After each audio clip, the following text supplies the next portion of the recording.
2022 Discovery Awards finalists for Emerging Professional, sponsored by Solid State Pharma.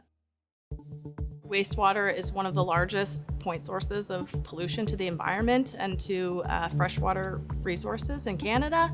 So we launched a wastewater surveillance program in Nova Scotia. So we've been able to monitor the virus that causes COVID-19 in the wastewater. And with wastewater surveillance, you can track prevalence of COVID-19 in communities. Wastewater surveillance at this point now is starting to go beyond just COVID-19, but into tracking of other public health concerns.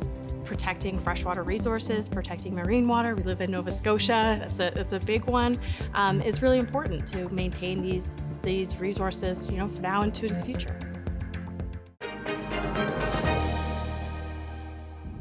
The interdisciplinary work that I do really allows us to come at questions from different perspectives, and I think that's where all the juicy bits of science are, really.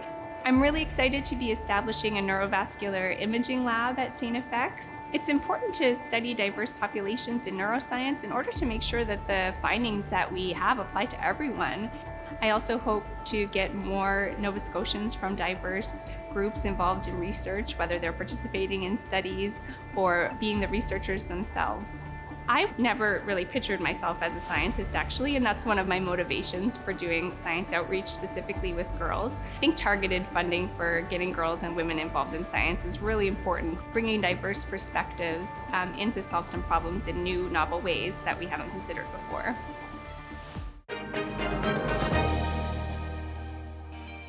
Babies who are born extremely premature are one of the most vulnerable sections of the population.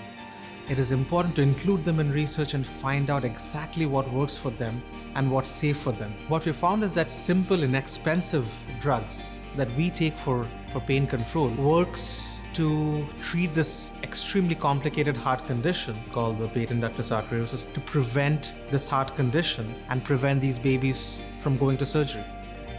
When people think about intensive care, they just think about the baby. But when we are in the intensive care, it's not just about fixing those tiny humans, it's about the family. That's an extremely important part of what we do, is taking care of the family as well.